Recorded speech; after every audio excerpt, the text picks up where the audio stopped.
लेना जरूरी है। जैसे कि किसी भी विद्युत परिपथ में आवेश प्रवाह की दर विद्युत धारा कहलाती है, आप ये रटते हो, ठीक है। अब ये होता है क्या रियल में, जैसे कि कोई भी वायर है, मान लीजिए तार है, ठीक है। अब इसका कोई भी पॉइंट हम ले लेते हैं, यहाँ से ले लेते हैं। अब इस तार से आवेश प्रवाह होंगे। जब आवेश प्रवाह होते हैं यानी एक स्थान से दूसरे स्थान पर जाते हैं, बहुत सारे आवेश चलते रहते हैं। तो यानी टी समय में, मान लो टी समय सेकंड में हो, मिनट में हो, किसी में भी हो, उस टाइम में जितने आवेश उस पॉइंट से जाएंगे, जैसे कि आप मान लीजिए, आपको एक एग्जांपल देता हूँ। मान लीजिए आप कहीं रोड पे खड़े हैं, जैसे कि वन वे मान लीजिए। अब मान लीजिए गाड़ियाँ इस तरफ ही आ रही है, इस तरफ नहीं जा रही, ठीक है, इस तरफ नहीं जा रही, इस तरफ गाड़ियाँ आ रही है। अब आप यहाँ पे खड़े हैं, ठीक है। अब आप यहाँ पे खड़े हैं तो गाड़ियाँ यहाँ पे जा रही है, बहुत सारी जा रही है, ठीक है। अब यहाँ पे किसी टी समय पे, अब मान लीजिए टी समय 1 सेकंड मान लेते हैं इसको, 1 सेकंड, 1 सेकंड में आपको ये देखना है कि यहाँ 1 सेकंड में कितनी गाड़ियाँ यहाँ से आपके सामने से गुजरी है। तो ये जो गाड़ी होगी वो आवेश मान लीजिए, ठीक है। अब ये जो आवेश, कितना आवेश यहाँ से गुजरा है 1 सेकंड में, उसी आवेश को कहते हैं विद्युत धारा। समझ गए होंगे आप कि कितनी गाड़ियाँ, मतलब कितना आवेश यहाँ से एक स्थान से दूसरे स्थान पे गया है 1 सेकंड में उस बिंदु पर, तो उसे हम कहेंगे विद्युत धारा टी समय में, ठीक है। उसका सूत्र भी क्या हो जाएगा, विद्युत धारा बराबर आवेश बट्टे समय, यानी आई बराबर क्यू अपॉन टी। यहाँ पे आप समझ ही होंगे, आई है विद्युत धारा, क्यू है आवेश और टी है समय, जिसे हम सेकंड में लेते हैं, ठीक है। और यहाँ पे यदि विद्युत परिपथ में टी समय में एन इलेक्ट्रॉन गुजरते हैं, देखिए आवेश है वो इलेक्ट्रॉन पे ही होते हैं, ठीक है। नेगेटिव आवेश होता है इलेक्ट्रॉन पे हमेशा। तो कितने इलेक्ट्रॉन गुजरते हैं, एक ही बात हो गई, आवेश गुजरना या इलेक्ट्रॉन गुजरना। तो एन इलेक्ट्रॉन, इलेक्ट्रॉन बहुत सारे होते हैं, एन का मतलब कितने इलेक्ट्रॉन, इलेक्ट्रॉनों की संख्या, नंबर्स ऑफ इलेक्ट्रॉन। कितने इलेक्ट्रॉन गुजरते हैं टी समय में, वो होगी आपके इलेक्ट्रॉनों की संख्या। तो आपका आवेश क्या हो जाएगा, एन क्यू, यानी आवेश हो जाएगा आपके पास एन ई, ठीक है। यानी numbers of electron equal to आवेश। अब विद्युत धारा आपकी क्या हो जाएगी, एन ई, क्यू की जगह हम लिख देंगे एन ई बट्टे टी, ठीक है।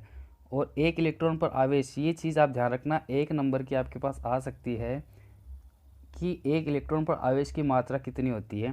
वो होता है आपके पास 1.6 इंटू 10⁻⁻19 कूलाम, ठीक है। और इसके आगे माइनस लगाना, क्योंकि ये आवेश होता है ऋणात्मक होता है इलेक्ट्रॉन पे, ठीक है। ये आवेश ऋणात्मक होता है, इस बात का ध्यान रखना। और विद्युत धारा का मात्रक, आपको विद्युत धारा का मात्रक, ये भी एक इम्पोर्टेंट क्वेश्चन है कि मात्रक आप सूत्र से निकाल सकते हो। आप मात्रक भूल गए हो तो सूत्र से आप निकाल सकते हो कि क्यों, ये होता है कूलाम और टी का मात्रक होता है सेकंड, तो कूलाम बटे सेकंड इसका मात्रक होता है। लेकिन ऐसा ही मात्रक इसको टोटली हम कहेंगे एम्पियर, यानी कोई भी करंट है उसको हम किस में नापेंगे, एम्पियर में, ठीक है। अब 1 एम्पियर की परिभाषा आप आ सकती है, वो बहुत ही इंपॉर्टेंट है। देखिए जो भी आप ये चैप्टर पढ़ रहे हो इसको ध्यान से पढ़ो, ये आप रटते हो ये बिल्कुल सही नहीं है, क्योंकि जो 10th के बाद आगे जाओगे आप कंपटीशन लेवल या कहीं भी 12th में, तो ये चीज़ें हैं आपको डिटेल में वापस पढ़नी पड़ेगी। यही जो 10th में अभी आ रही है वही हमें वापस पढ़नी पड़ती है कंपटीशन लेवल में, वो भी ध्यान से। अगर आप यहाँ ध्यान से पढ़ लोगे तो वहाँ पर आपको किसी और चीज़ में टाइम खर्च करना पड़ेगा इसकी जगह, ठीक है। तो देखिए 1 एम्पियर की परिभाषा क्या होती है, यदि किसी विद्युत परिपथ में किसी बिंदु से 1 सेकंड में कूलाम आवेश गुजरता है तो उस परिपथ में धारा 1 एम्पियर होती है। अब देखिए वो हमने सूत्र देखा था, आई बराबर क्यू अपॉन टी, ठीक है, एम्पियर। अब यहाँ आगे एम्पियर लिख सकते हैं, ठीक है। एम्पियर क्यों लिख सकते हैं, क्योंकि आई का मात्रक यानी धारा का मात्रक एम्पियर है, ठीक है। अब तो क्यू, यानी क्यू का मतलब आवेश, और टी यानी समय। तो समय हम ले लेते हैं, मान लीजिए 1 सेकंड, 1 सेकंड में कितने आवेश गुजरेंगे उसे ही क्या, यहाँ पे टी की जगह हम 1 लिख देंगे, ठीक है। अगर मान लीजिए हम टी की जगह क्या लिखते हैं, 1 लिखते हैं, यहाँ पे है आई बराबर क्यू अपॉन टी। अब टी की जगह हम 1 लिखते हैं और आवेश मान लीजिए यहाँ पे आ गए एन, आवेश की जगह हम लिखेंगे एन ई बट्टा 1, यानी जितने इलेक्ट्रॉन है वो एक स्थान से दूसरे स्थान 1 सेकंड के अंदर जाएंगे, वही क्या होगी, 1 एम्पियर धारा होगी, समझ रहे हो। तो यहाँ पे 1 एम्पियर की परिभाषा है। अब दूसरा है विद्युत धारा मापन यंत्र। अब विद्युत धारा को किससे नापते हैं, विद्युत धारा को किस यंत्र से नापा जाता है, तो ये भी एक इम्पोर्टेंट चीज़ है। विद्युत धारा को मापने के लिए एमीटर का उपयोग किया जाता है, ये नाम याद रखना एमीटर। और वोल्टेज नापने के लिए आपको याद रखना है वोल्ट मीटर, ठीक है। एमीटर से धारा नापी जाती है, वोल्ट मीटर से वोल्टेज नापा जाता है। विद्युत विभव ए विभवांतर, ठीक है।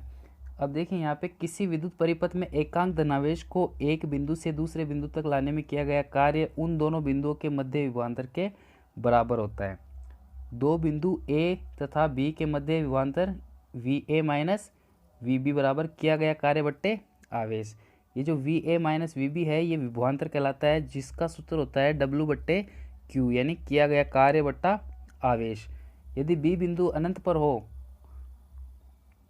तो V A minus V B या फिर वी अनंत लिख सकते हैं, तो डब्लू बट्टा क्यू यहाँ पे आ जाएगा, ठीक है। अनंत पर विद्युत विभव का मान शून्य हो जाता है, तो यहाँ पर क्या आ जाएगा आपका आंसर वी ए बराबर डब्लू बट्टे क्यू। यदि आवेश की मात्रा एकांक हो तो क्या हो जाएगी, एकांक मतलब समझ रहे हो कि आवेश एक कूलाम हो, आवेश एक कूलाम हो, तो यहाँ पे क्या हो जाएगा डब्लू है, क्यू की जगह एक आ जाएगा और डब्लू की जगह डब्लू रह जाएगा, तो यहाँ पर हो जाएगा वी ए बराबर डब्लू।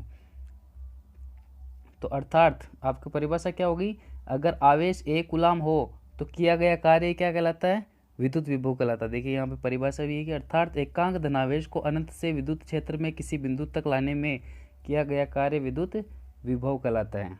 विभवांतर का मात्रक क्या होता है, अब देखिए कार्य का मात्रक हो गया आपके पास जूल और आवेश का मात्रक हो गया कूलाम, तो जूल बट्टा कूलाम इसका मात्रक हो गया, जिसे हम एसआई पद्धति में वोल्ट कहेंगे, ठीक है। अब देखिए जैसे कि मैंने बताया विद्युत विभव को मापने की इकाई या विद्युत मापने का यंत्र क्या होता है, विद्युत विभव को मापने का यंत्र होता है वोल्ट मीटर, ठीक है। और ये समांतर क्रम में जोड़ा जाता है, और जो आपकी धारा मापी जाती है उसको श्रेणी क्रम में जोड़ा जाता है, ठीक है। तो आप इस जो पीडीएफ है इस चैप्टर को आप डाउनलोड कर लीजिए और इसके सारे इंपॉर्टेंट नोट्स हैं, आप इसको पढ़िए आराम से। और अगर आप चाहते हो कि इसका जो लेसन का एक और वीडियो बनाऊँ, मैं अगला पार्ट बनाऊँ, तो कमेंट में मेरे को लिख के दीजिए और लाइक कीजिए, वीडियो को शेयर कीजिए, ठीक है। तो बेस्ट ऑफ लक, तैयारी कीजिए आप अभी।